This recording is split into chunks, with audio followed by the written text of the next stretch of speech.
4,500 years ago, a marvel of the world was underlying in Egypt, one that keeps outstanding people even today. It is the Great Pyramid of Giza. It stood 147 meters tall and weighed at least 6 million tons. Wow. When it's compared with the weight of the Burj Khalifa, which is the tallest building in the world standing today, the weight of the Burj Khalifa is only 500,000 tons, but 6 million tons for the pyramid.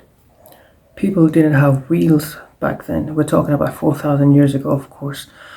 So how was this fabricated? All the things equal the fabric of a landmark that actually stands a long test of time. Might you at any point envision a design representing more than 4,500 years? I don't think so. Although the blistering summers, storms, heavy rains, and terrible weather, no other structure stood the test of time like the pyramids did. So it was Pharaoh Khufu who was the one accepted to fabricate an extraordinary Pyramid of Giza. The pyramid is situated on the west bank of River Nile. What's more assuming is that when you see the photograph or recording, this is not the only pyramid. There are two more pyramids on the same side of the Great Pyramid of Giza. Smaller, but there are three. The first big pyramid, of course, is the Pyramid of Giza, which is built by the Pharaoh Khufu. And the second biggest pyramid is the Pyramid of Khafre, and Khafre is the son of Khufu. And the third and smallest pyramid is the Pyramid of Menkore, and it was built by Pharaoh Menkore, and Pharaoh Menkore is the son of Pharaoh Khafre. There are supposed to be a sum of 118 different shapes and sizes, 118 pyramids that have been eroded by so many years. There are only three surviving of the three pyramids of Giza, Khafre, and Menkore. The pyramids were built as burial chambers for the pharaohs. Ancient Egyptians believed in eternity. They believed that life doesn't end after death, there is an afterlife. They believed that the spirits of the kings, pharaohs, would be in the afterlife, and there the gods would decide what to do with them. And that's why, while they were still alive, pharaohs would build pyramids for them, who would be their own tombs before they die. That's why in the pyramids were buried with them a lot of food, treasures, gems, furniture, and garments, with the goal that these things they will use in the afterlife, and after their death, their body will be mummified and put in a wooden or stone sarcophagus. So when the archaeologists entered the Great Pyramid of Giza in 1909, they tracked down 3 relics and an unfilled stone coffin, which was of the pharaoh. A lot of people also have a lot of conspiracy theories when it comes to the Great Pyramid of Giza. One famous conspiracy theory tells us that people believe the Great Pyramid of Giza was a power plant. The writings on the wall of temples and the pyramids says that they already have electricity or they have invented a bulb, but I don't think so. The second conspiracy theory is by Ben Carson. His conspiracy theory is that he believes the pyramid was a store for grains. What? But the big question here is, how did the Egyptians construct such a big pyramid 4,500 years ago?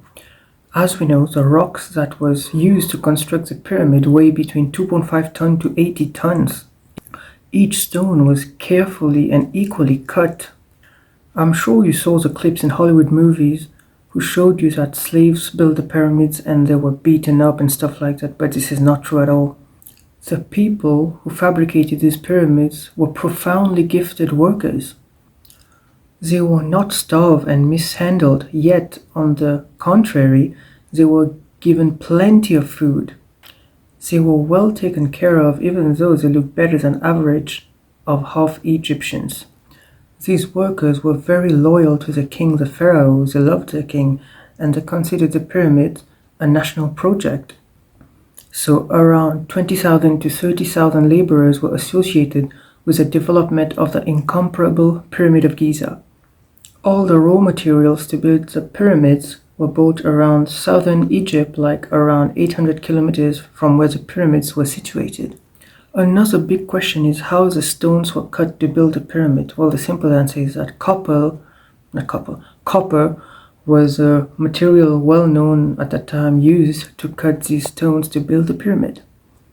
Another big question is, how was these 2.5-ton stones moved?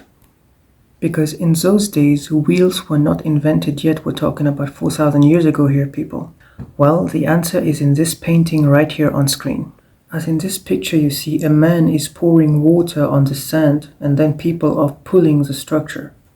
At first, archaeologists thought this was their customs, but later they discovered this was a way to pull the big structure and the big stones to build a pyramid. This theory was tried by Daniel Bond and his team. But another big question here is, how was this heavy stone put on top of one another? The simple answer is that in 2015, a group of English and French archaeologists found exactly the solution.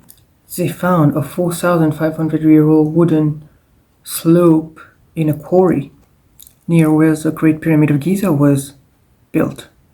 As shown in the graphic on screen right now, this is exactly how they pulled these big stones to build the pyramids. One thing we have to agree is that ancient Egyptians was a bunch of very, very intelligent people. Physicist Joseph West was the one to discover in 2014 the way I'm showing you on screen right now, how they're pulling these giant stones upwards.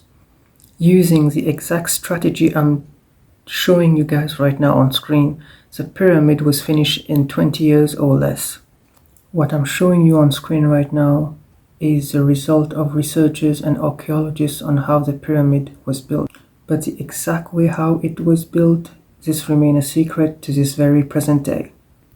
The pyramids were built extremely well by the Egyptians, and that's why, for so many years, even so many earthquakes, it is still standing strong for 4,500 years. To this day, people have a lot, when I say a lot, I mean a lot, of conspiracy theories on exactly how the pyramids were built. It is an exceptionally strong construction for sure. And as human beings, as people, when we do not have substantial proof for something, we make our own fear, our own preconceived notions, our own conspiracy theories, which is wrong. Some conspiracy theorists believe that the Egyptians look at the stars, the constellations, and then build the pyramids. And other conspiracy theorists said the pyramids cannot be built by humans, it was built by aliens. Yes, aliens. What a joke. But I personally don't believe for a second that the pyramids were built by aliens, because it goes absolutely against everything science stands for. I hope you enjoyed the video. I will see you guys next time.